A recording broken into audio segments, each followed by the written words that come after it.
నమస్తే, welcome to our channel. సొంత నేతలపై జగన్మోహన్ రెడ్డి గుస్సుగా ఉన్నారంట. అసలు ఇంతకీ ఏం జరిగింది? జగన్మోహన్ రెడ్డి ఎందుకు సీరియస్ గా ఉన్నారు? తెలుసుకునే ప్రయత్నం చేద్దాం. దీన్ని విశ్లేషించడానికి మనతో పాటుగా ఉన్నారు ప్రముఖ సోషల్ యాక్టివిస్ట్ శ్రీలీల గారు. నమస్తే మేడం. నమస్తే అమ్మా. జగన్మోహన్ రెడ్డి ఇటీవల ప్రెస్ మీట్ 2 గంటల 43 నిమిషాల పాటు పెట్టారు. మరి ఆ ప్రెస్ మీట్ తర్వాత చాలా ట్రోలింగ్కి గురయ్యారు కూడా. ఈ పరకాం అనే విషయం కానివ్వండి, ఇంకా ఆయన ప్రస్తావించిన అంశాల పట్ల తీరా చూస్తే ఆయన అదంతా కూడా గమనించి సొంత నేతలపై నన్నే ప్రజల్లో అపహాసం చేసేలా విధంగా ఈ స్క్రిప్ట్ తయారు చేస్తారా అని చెప్పి సొంత నేతలతో మీటింగ్ పెట్టి వాళ్ళపైన సీరియస్గా ఉన్నారు అని చెప్పి పలు కథనాలు అయితే వస్తున్నాయి. మరి వాస్తవం ఎంత ఉంది? నేతలు జగన్మోహన్ రెడ్డి పైన సీరియస్ అయ్యారా, జగన్ నేతలపైన సీరియస్ అయ్యారా అని మరికొందరు వాదిస్తున్నారు. దీనిపైన మీ అభిప్రాయం? మరోసారి జోకర్ అయ్యాడు నిజంగానే. అంటే జోకర్ అవటానికి వాళ్ళు కారణం అంటాం తప్పు.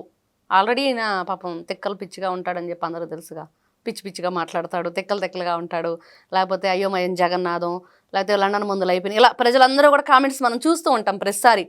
పాపం కొత్తగా పిచ్చోడిని చేసేదే ఉందో, ఆల్రెడీ పిచ్చోడే కదా అని ప్రజలు అనుకుంటున్నారు. నిజంగా ఇక్కడ ఎవరు పిచ్చోళ్ళని చేశారు అంటే ఈ మధ్యకాలంలో చాలా సందర్భాల్లో మనం చెప్పుకున్నాం. సజ్జల రామకృష్ణారెడ్డి గారి స్క్రిప్ట్ జగన్మోహన్ రెడ్డి గారిని ముంచేటట్లుంది. ఎప్పుడెప్పుడు జైలుకి వెళ్తాడని చెప్పి ఎదురు చూస్తున్నాడు. మరి ఆయన లేకపోతే మేము పార్టీని నడిపించలేమా? 16 నెలలు జైల్లో ఉంటే మరి పార్టీ లేదా అని చెప్పేసి గతంలో ఆయన చాలాసార్లు ప్రెస్ మీట్లో మాట్లాడాడు. మరి దాన్ని బట్టి ప్రజలకేం అర్థమవుతుందంటే ఖచ్చితంగా సజ్జల రామకృష్ణారెడ్డి ఇలాంటి స్క్రిప్ట్ ఇస్తున్నాడు అని. కానీ ఇంకొంతమంది ప్రజలు మాట్లాడేది ఏంటంటే కొన్ని రకాలు, అంటే వాళ్ళల్లో కూడా రకరకాలుగా మాట్లాడే వాళ్ళు ఉంటారు. కొంతమంది ఏమంటున్నారు, ఆల్రెడీ కరెక్ట్గా స్క్రిప్ట్ ఇచ్చినా కూడా జగన్మోహన్ రెడ్డి గారికి చూసి చదవటం సరిగ్గా రాదు అని. ఇన్ని రకాలు. అంటే చూడకుండా మాట్లాడలేడు, చూసి చదవలేడు, తెలుగు రాదు, హిందీ రాదు, ఇంగ్లీష్ రాదు, మాట్లాడితే ఫస్ట్ క్లాస్ స్టూడెంట్ రప్ప అంటారు. ఏంటో అర్థం కాదు ఎవరికి. అంత విచిత్రమైన క్యారెక్టర్లు అనమాట వీళ్ళందరూ.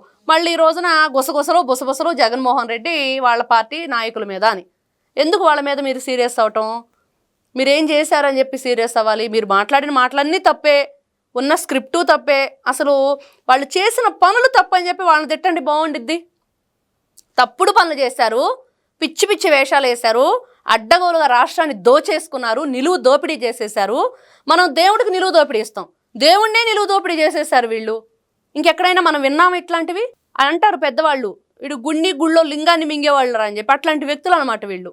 మనం ఎప్పుడు చూసుండం. బ్రహ్మంగారు చెప్పినట్లుగా దొంగలు రాజ్యాలు వెళ్తారంటే వీళ్ళే. గజ దొంగలు, మామూలు దొంగలు కూడా కాదు. ఆయన డబ్బులు కూడా కొట్టేశారు. ఆయన విషయం పాపం బ్రహ్మంగారికి తెలియదు ఆ రోజున.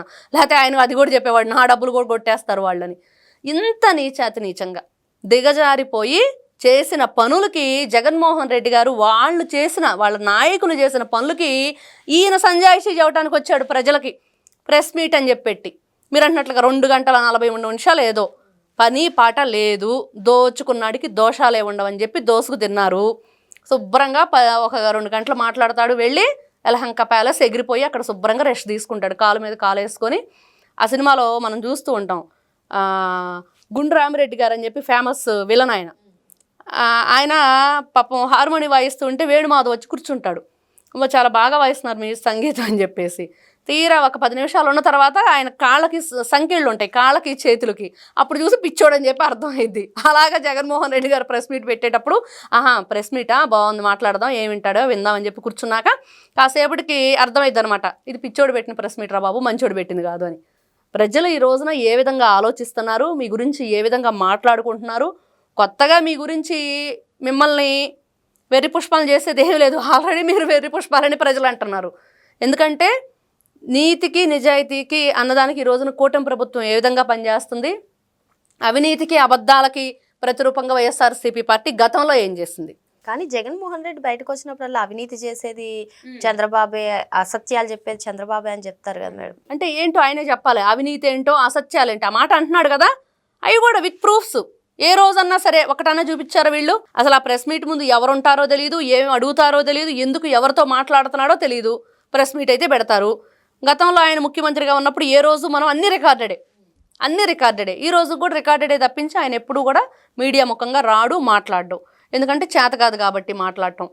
చూసి చదవలేడు, మాట్లాడలేడు. మరి ఇట్లాంటి వ్యక్తి ఈ రోజున నారా చంద్రబాబు నాయుడు గారి గురించి అవినీతి అబద్ధాలని చెప్పినప్పుడు అవేంటో ఒక్కసారి విత్ ప్రూఫ్స్తో చూపిస్తే ప్రజలు నమ్ముతారు. లేవు కాబట్టి నువ్వు ఊరికి మాటలకే పరిమితం అవుతున్నావు కాబట్టి నువ్వు ఆ ప్రూఫ్స్తో చెప్పలేవు, మాట్లాడలేవు. వీళ్ళు ఈ రోజున అసలు హిందువుల యొక్క మనోభావాలను దెబ్బతీసే విధంగా, వాళ్ళ పవిత్రతని దెబ్బతీసే విధంగా, భగవంతుని సన్నిధిలో చేసిన పాపాలకి, నేరాలకి, ఘోరాలకి చిన్న దొంగతనమే అన్నవాడిని ఏం చెయ్యాలి? ఫస్ట్ నిలువున వాళ్ళని నరికేసి ముక్కలు చేసేసి ఆ గరుడ పురాణంలో ఉంటాయి శిక్షలు, ఆ శిక్షలన్నీ వెయ్యాలి అట్లాంటి మాటలు మాట్లాడే వాళ్ళని. ఇన్ని విధాలుగా మాట్లాడుతూ ఇంకా మళ్ళీ కూటమి ప్రభుత్వం గురించి వీళ్ళు ఏదో ఎత్తి చూపుదామని చెప్పి చూస్తున్నారు కదా. కొంచెమైనా బుద్ధి, ఆలోచన, బుర్ర పనిచేసేవాళ్ళు మాట్లాడే మాటలేనా. ఈయన ప్రెస్ మీటు ఫేకు, ఈయన మాట్లాడే మాటలు అంతకంటే ఫేకు, ఈయన పరిపాలన గతంలో ఫేకు. ఈ రోజున ఈయన ఆ ప్రెస్ మీట్లో ఉన్న స్క్రిప్ట్ గురించి ఇంకొకరిని వాళ్ళని మీరు రాంగ్ చేశారని మాట్లాడడం ఇంకా అంతకంటే విడ్డూరంగా ఉంది.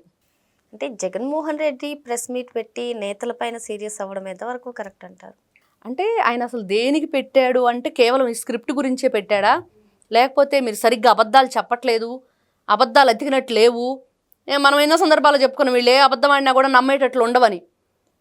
మరి అదే కారణం, లేకపోతే ఎన్నిసార్లు మనం తప్పులు చేసినా కూడా దొరికిపోతున్నాం, ఏంట్రా బాబు మీరు సరిగ్గా వాటిని కవర్ చేయట్లేదు అనేదా ఈయన బాధ. మరి అంతే కదా, ఎప్పుడు దొరికిపోవటమే వీళ్ళు, ఎప్పుడు ప్రజల చేత తిట్టించుకోవటమే. అందరూ కూడా ఈ రోజున పబ్లిక్ వాయిస్ వింటంటే మనం ఛానల్స్లో చూస్తూ ఉంటే వీడియోస్ పిచ్చగా తిడుతున్నారు. అసలు నీకు కొంచెమన్నా బుర్ర పనిచేస్తుందా, నీకు బుద్ధి ఉందా? హిందువుల మనోభావాలు దెబ్బతీసే విధంగా నెయ్యి కల్తీ చేసేశారు, భగవంతుని సన్నిధానంలో డబ్బులు కొట్టేశారు. ఆ భోజనాలు ఆ రోజు చూసాం కదా వీడియోలో మనం, ఎంతమంది ఆ భోజనం బాగాలేదని చెప్పి వెనక్కి వచ్చేసారు. సన్న బియ్యం సన్నాసి అని పేరు తెచ్చుకున్న ఆయన కూడా మళ్ళీ వస్తాడంట జెండా మోయటానికి. పాపం ఏం చేస్తాడంటే మరి ఆ జెండాతోనే చంద్రబాబు గారి బూట్లు తుడితేనే నువ్వు రావాలని చెప్పి ప్రజలు అడుగుతున్నారు. ఏ పని చేస్తాడో చూడాలి ఇప్పుడు. జెండా మోస్తాడా, జెండా తీసుకొచ్చి బూట్లు తుడుస్తాడా? ఆ జెండా మోయాలంటే బూట్లు తుడవాల్సిందే. అప్పుడే రాజకీయ సన్యాసం చేస్తాను, రాజకీయాన్ని వదిలేస్తానని ఒకరు, మేము ఉరేసుకుంటాం సామూహికంగా అని చెప్పి ఇంకొకరు పిచ్చి పిచ్చి మాటలు చాలా మాట్లాడారు. ఈరోజు కూటమి ప్రభుత్వం అధికారంలో వచ్చింది, మరి అవన్నీ చెయ్యాలి కదా మీరు. మనం గతంలో ఇట్లాంటి సవాళ్ళు ఏమి టీడీపీ వాళ్ళ నుంచి ఎప్పుడు కూడా వినలేదు. పద్ధతిగా వాళ్ళు పని వాళ్ళు చేసుకుంటూ వెళ్ళారు, వాళ్ళ రాజకీయాలు వాళ్ళు నడిపించారు తప్పించి ఈ విధంగా అడ్డగోలుగా ఇష్టానుసారంగా రపరప నరికేస్తామంటూ ఈయన వాళ్ళకి వార్నింగ్ ఇచ్చాడు అంటే మీరు సరిగ్గా ప్రచారం చేయట్లేదు, సరిగ్గా అబద్ధాలు ఆడట్లేదు, ప్రజలు ఎవరు కూడా నమ్మట్ల ఈ రోజున. అది పెద్ద ప్రాబ్లం అయి కూర్చుంది వాళ్ళకి. ఈ 16-17 నెలల్లో ఎన్ని రకాల ప్రోగ్రామ్స్ పెట్టి ఫెయిల్ అయిపోయిందంటే వైఎస్ఆర్సీపీ పార్టీ. సకల విధాల ప్రయత్నాలు కుటిల యత్నాలు చేశారు, ఏవి కూడా సక్సెస్ అవ్వాల. మొన్న 1 కోటి సంతకాలతో సహా యువత పోరన్నారు, రైతు పోరన్నారు, మరి 1 కోటి సంతకాల సేకరణ అన్నారు. అక్కడికి వెళ్ళి జంతర్ మంతర్ ఢిల్లీలో అమ్మో అన్ని చావులు అని చెప్పేసి ఊదరగొట్టేచ్చారు జగన్మోహన్ రెడ్డి గారు. ఆ విధంగా చెప్పుకుంటూ పోతే బోలెడన్ని కార్యక్రమాలు. మరి ఆ రోజున అంబేద్కర్ గారి విగ్రహానికి చెప్పులు దండేసింది వీళ్ళ వైఎస్ఆర్సీపీకి సంబంధించిన వ్యక్తినని చెప్పి దొరికిపోయారా? ఈ విధంగా చేయటం, దొంగతనం చేయటం, దొరికిపోవటం వీడి ప్రత్యేకత అని చెప్పేసి జులైలో బ్రహ్మానందం గురించి రాజేంద్ర ప్రసాద్ గారు చెప్తారు. అట్లాగా వీళ్ళు ఏదైనా సరే అబద్ధాలు చెప్తూ ఇలాంటి దొంగ పనులు చేస్తూ దొరికిపోవటం వైఎస్ఆర్సీపీ పార్టీ వాళ్ళ ప్రత్యేకత. దీని గురించి జగన్మోహన్ రెడ్డి గారు వాళ్ళ మీద సీరియస్ అయి ఉంటారు. దొరక్కండ్రా బాబు, నాలాగా 12 సంవత్సరాలు బెయిల్ మీద ఎలా తప్పించుకోవాలి, మళ్ళీ జైలుకి వెళ్లకుండా ఉండాలంటే ఇంకెలా చేయాలి అనేది ఆలోచించండి కొంచెం తెలివిగా నాలాగా అని చెప్పి చెప్పుంటాడు. ఓకే మేడం, మరో అంశంతో మళ్ళీ కలుద్దాం. Thank you madam. నమస్తే అమ్మా.